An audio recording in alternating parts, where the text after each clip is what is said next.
welcome to Turn the Page, the official podcast of the Syosset Public Library.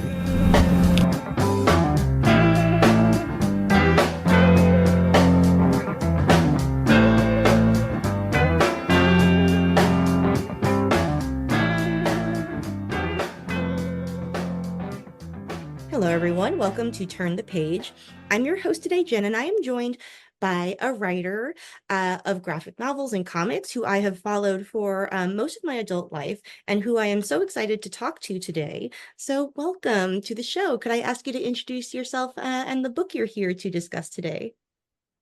Sure. My name is Lilah Sturges, and I have written a graphic novel called The Science of Ghosts that was illustrated by Elle Gehring and published by Legendary Comics. It is a phenomenal book. I was just saying before we started recording that I've read it 3 times in the past week. It is so lovely. Before we hop into it, I was wondering if you could introduce our listeners to your career a little bit and to maybe the inception of this project. Like, how did you come to this project? Sure. I feel like in a lot of ways, this project is kind of a culmination of a lot of things that I've done in my career, and I'm really proud of it for that, among other reasons. But I've been writing comics since 2006. My first book that came out was Jack of Fables that I co-wrote with Bill Willingham way back when. I wrote a bunch of comics for DC, primarily on their Vertigo line and DCU. And I've written for just about every other comic book company at some time or another. In 2016, I came out as trans, and I started going by Lilah. And that changed a lot in my life, including the direction of my writing career. And it changed it in only positive ways, I feel like. I decided I wanted to write things that matter to me personally. I wanted to write some things for kids. That was really important to me. And I wanted to write about queer and transgender topics. And one of the things that I really wanted to do for a long time, because I'd had discussions about this with friends, is that we see stories about queer characters, but a lot of the stories that we see are about their queer identity in some way. And those are good and important stories. But at the same time, we were like, well, why can't a queer person or a trans person just be a character in a story that's not about them being queer or, because we also are people and do things besides just sit around and be queer, right? But we would like to see ourselves, reflected in stories, in all kinds of different stories. And we would like to see stories told through the lens of queerness and transness. And so when I set out to write The Science of Ghosts, that's very much was my intent, was to write a story that had a transgender protagonist, but the story wasn't really about her being trans, but her transness informs what's going on in the story. And that's what I set out to do. Hopefully I succeeded in doing that. And that's where the book comes. Also, I just really like ghosts and I really like murder mysteries. So it just kind of took a lot of my favorite things and smooshed them, which is how the best things come about, I think. Absolutely. Yeah, that is really fascinating because I really do. I love this sort of, the very nuanced way in which Joy's transness is not at the center of the story, but it informs how she views herself and her relationships. Could you talk a little bit about crafting her? I love Dr. Joy Ravenna. She's so wonderful. So could you talk a little bit about shaping her into existence and perhaps a little bit about the field of forensic parapsychology? I would love to. There's nothing I would like more than to talk about forensic parapsychology. So Joy is kind of based a little bit on me, parts of me, and parts of an old friend of mine. She's actually visually based on this friend as well. And the thing that I really wanted to capture with Joy is a character who is very is intelligent, intellectual, ambitious, driven, and also has like some deep insecurities and some places in her heart that aren't quite full, that drive her to act in ways that maybe aren't the best, right? Because I wanted her to be a real person and I wanted her to be a little complicated. I didn't want her to just be, like a model queer, Um, and yeah, and I think it just makes her a more interesting character, the fact that she's not perfect, that she does have flaws, that she chases after the wrong thing sometimes. And that was really important to me.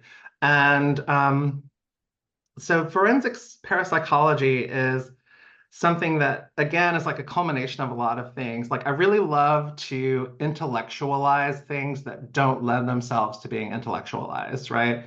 Like, I love to imagine like how the magic system in some fantasy story works, even though it doesn't really matter and it doesn't make any sense to do that. But so for me, creating this concept of forensic parapsychology is like an exercise in doing that kind of intellectualization just for fun. But also there's a story purpose there, which is that, the field of forensic parapsychology is a way of rationalizing things that can be upsetting or scary. And that's what Joy as a person does. She distances herself, she disassociates herself from things that are real and scary because she spent too much of her life being scared. So she just, at one point, just decided, I'm not going to be scared anymore. And she looks through life through this lens of academia. So I think it kind of functions on a couple of different levels. That is super fascinating. Yeah, I was very interested in the way in which yeah, her research interests and her life experiences play into like the other big factor in her personality, which is this sort of like academic careerism. As a Mhm. recovering academic myself, it's extraordinarily resonant, and there's like lots and lots of reasons I'm in libraries now and not in academia. Mhm. Yeah, I understand that. I know a lot of recovering academicians. I get it. Yeah. Yeah, so I'm really like I was really taken by the way in which her relationship to her job inflects her relationships as well. Um, Mhm. could you talk a little bit about leaning into, I think, what you just said about her being scared all the time and then just deciding not to be. Something that I really love about horror is that it kind of like it requires both the writer and the characters to lean into what makes them vulnerable, I think, like in some Mhm. interesting ways. Yeah. And yeah, could you talk a little bit about I guess the supernatural elements, maybe without revealing too much that you don't want to reveal about what happens in the story, how Mhm. ghosts kind of function in your Sure. metaphysics, yeah, and how that perhaps also speaks to these themes that you are discussing. Sure. I spent a lot of time thinking about, what ghosts mean to me as a person and as a writer. And there's a little section in the beginning of the book where Joy kind of narrates the different things that ghosts might be, and discards all of them. And ultimately, she decides that whatever ghosts are, to her, they're just evidence for her academic pursuits, which is a lie. She wants to believe that, but it's not really true. She's chasing something when she's going after these ghosts. Um, and to me, what the way the ghosts function, like in a plot sense, is that they are sort of dreams that have become unmoored from the dreamer. And so what we are viewing is sort of like an unconscious impulse that is that Joy can somehow sense, right? And that's really kind of all there is to it. It's a dream. She sees the dreams that people have, or their last dream, or however you want to put it. Mm. We don't want to get too technical with this, otherwise the magic goes away.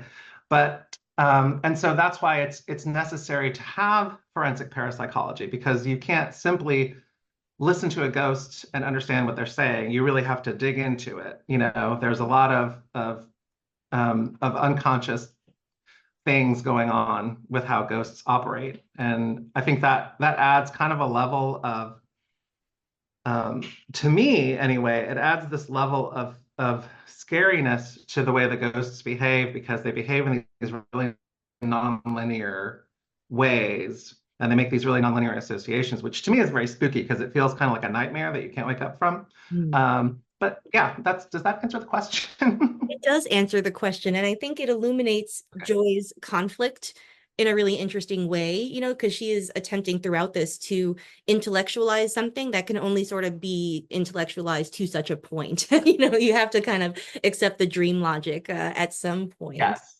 I did realize while you were talking before that this is, in Hmm. a literal sense, a story about queer joy, which is really lovely. But it's also Hmm. about, I think, queer chosen family as well, and sort of like the formation of your own support networks and how that can stand in for more traditional family networks. Could you talk a little Yes, bit about your supporting cast, maybe? And yeah, sure.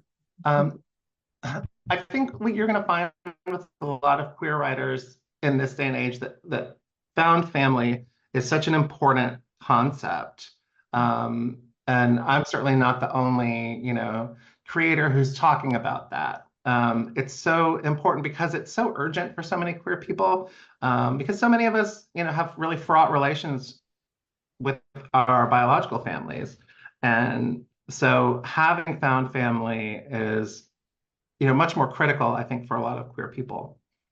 Um, and, when you're a writer, your supporting cast makes up, it sort of comprises all of those facets of you that you want to slide into the book, slide into your story, and all those opposing points of view that you want to play with, right?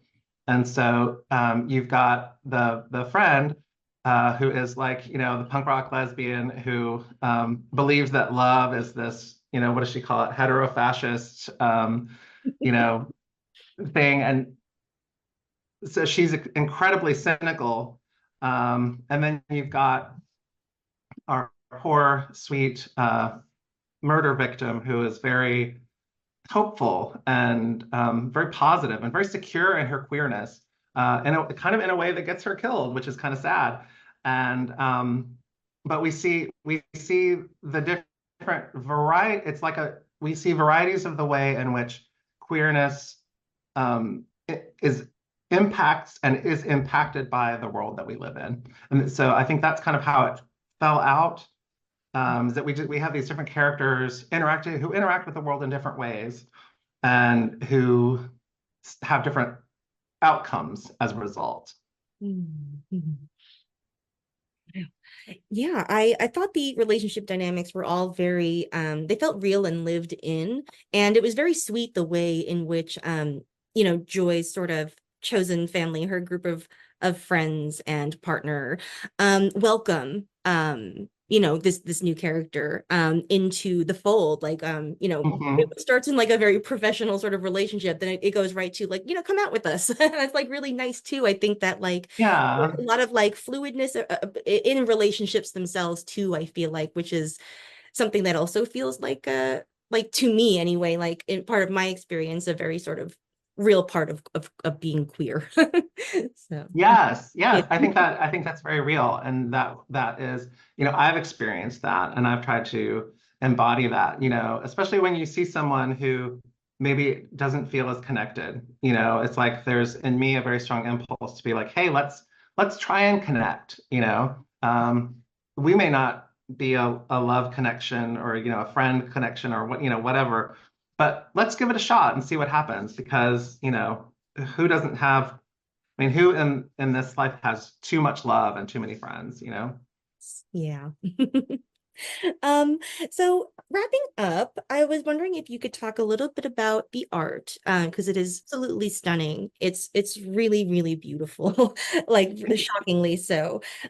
So I was wondering if you could talk a little bit about your artistic collaboration, Mhm. and perhaps about the choice to do black and white, because it feels really vital to the story in a way that to me makes it feel very noir-y in places too. Could you talk a little bit about that? Yeah, absolutely. That decision to do black and white was made very, very early in the process, before we even had an artist. Mm. But my editor and I just really thought it suited the material, and created, like this noir feel that we were going for. It's like instant noir, right? It's just like doing black and white with a lot of chiaroscuro, but it takes a very talented artist to make that not feel overwrought and overdone. And I think Elle did a fantastic job of that, of bringing the drama and bringing the intensity, but without ever making it too much and without ever, there's not a lot of scene chewing going on. I wanted it to feel really real. And I think sometimes, black and white feels realer than color in some ways because it allows you to, the less we give you, the more you have to imagine. And our imaginations always feel more real than what's on the page, if that makes any sense. Absolutely. That's a really great point. And I do love the way in which I feel like black and white often also makes you focus sometimes on facial expressions. Because Yeah, the faces really pop, don't they? yeah, and shadow Yeah, does. I find that as well. Cool. Yeah, it's really, really gorgeous. Thank you so much for coming to talk about this. It's been really lovely. My Um, pleasure. I could have talked for much longer. um, well, I guess I have one more question then. What Okay. is next for you? You did talk about before you are currently writing. What's on the horizon? I've got a couple of really fun things that are going on right now. I just finished writing a graphic novel with my dear writing partner, Dave Justice, for Mad Cave Comics. So be on the lookout for that next year. Um, it hasn't been announced yet, so I can't say too much about it, but it's me and Dave and the artist Joe Eisma, who did Morning Glories. It's a beautiful book. It's fun, it's funny, it's a YA thing. It's adorable. I'm also working on this sort of big, epic space opera thing called The Heavens with Lev Grossman. Ooh, And the first volume of that comes out in 2026, I think. And we're working on that right now. And it's very big and exciting. And I feel like it's like the most grown-up thing I've ever worked on. So that's really exciting. And then I'm also starting sort of like taking the things that I learned from the science of ghosts and writing my first murder mystery novel with a different protagonist, but all still a trans protagonist. But this is more of like set in the real world, and it's more of like a straight ahead crime thriller, which is something I've always wanted to do. So I'm doing it. nice. Wow, that's like a lot on your plate. And I really love when people are able to write in like many directions. They're all very, very different projects for different age levels and all sorts of genres. Yeah. Very, very Oh, cool. and I'm also doing this graphic novel adaptation of the second Dune movie because I did the first one and it got nominated for a Hugo Award, which was very like unexpected. Wow. Um, so maybe I'll nab the Hugo with this one. We'll see. Yes. Oh, yes, I do hope so. That's fantastic. Well, that's great to hear all of that. And we are, in fact, we're interviewing Lev Grossman in July. So for any of these projects, if you or any combination of folks want to come back to the show to talk about those things, you're Mhm. welcome back anytime. Thank you. Well, yeah, maybe you could have me and Lev when The Heavens comes out. We'd love that. Yes. Oh, it sounds great. And tell him I said hi. No, I talk to him all the time, but yeah. All right. Well, thank you so much again. This has been really, really great. It's been an absolute treat. Thank you so much. You're welcome. All right, Mhm. listeners, it's now your turn. Please check out The Science of Ghosts. By the time that you hear this, it'll be out in the world. So please go to your favorite comic book store, independent bookstore, library, wherever you like to go for those things. All right, it is now time to close this chapter. It's time to close this chapter of Turn the Page. Join us for the next episode.